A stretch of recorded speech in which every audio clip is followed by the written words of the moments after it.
Hi, I'm Barbara Rimkunis, and this is your Exeter History Minute. As we close out 2018, let's remember Exeter's participation in the First World War. The war began in Europe during the summer of 1914, and at first Americans wanted to stay out. It wasn't our war after all. But within 3 years, it had become clear that there were American interests at stake, and President Wilson, whose election campaign the previous year had emphasized he kept us out of war, declared war on Germany in April of 1917.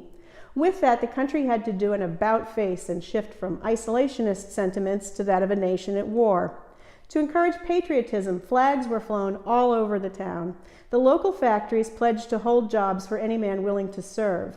If you went to see a movie at the Ioka, you'd be treated to a brief propaganda speech before the movie started by a local volunteer. These speeches were brief. The presenters were called 4-minute men, although they tended to run over 4 minutes. I guess a bit like our History Minute. 20% of Exeter's population was foreign-born in 1917. The question of loyalty came up often, so often that some of Exeter's German businessmen felt the need to reassure everyone that they were good, loyal Americans. On the home front, people were encouraged to grow their own food and can as much as they could for the upcoming winter. The Red Cross organized to make bandages, train nurses, and recruit knitters. Wilson was hoping to fill the military roles with volunteers, but it quickly became necessary to organize a draft. Phillips Exeter Academy already had some alumni in the war. They'd volunteered to serve with the Canadian or the British forces, and there had already been 3 casualties, so the Academy was well aware of the losses that were to come. The first group of Exeter men to march off to war were those of the New Hampshire National Guard Coast Artillery, who were given a grand send-off in July of 1917. Training took a great deal of time, and most wouldn't find themselves in battle until the following year. Lists of Exeter people who served in the war are a bit inexact, but the number 294 is usually given. This includes at least 3 women who served in the nursing corps.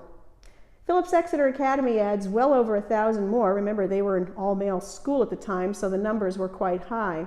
The Academy lists 62 lives lost in the war, and the town had 9. And keep in mind, those 2 lists have the same names on both.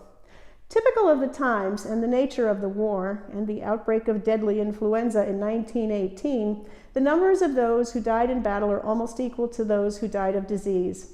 Catherine Irwin, a nurse at the Academy, died of disease at the Evac hospital in France in June of 1918. Frank Lidke, who'd arrived in this country from Germany at the age of 2 with his parents, died of the flu within a month of arriving in France. The United States was involved in the war for 18 months, much shorter than the other nations. Word began to trickle in November of 1918 that a peace agreement, or at least an armistice, was coming soon. Everyone was ready for the war to be over. There was a false alarm on November 7th. People began celebrating and then were quite dismayed to find the war hadn't, in fact, ended. But it did serve as a dress rehearsal for the big day. When the armistice was officially announced on November 11th, they knew what kind of party they wanted. Schools and factories shut down for the day, a parade quickly formed, and there were speeches and dancing in the town square that night. It would take until 1922 to erect a monument to the men and women who lost their lives in the war. Exeter native Daniel Chester French, the sculptor of Concord's Minuteman and the Lincoln Memorial, created the statue called Mother Town and Soldier Son, which now stands in Gale Park on Front Street. With great solemnity, the statue was dedicated on the 4th of July. Everyone hoped this would be our last entanglements in war, but 21 years after the armistice was signed, Europe erupted into war again, and American men and women answered the call to serve.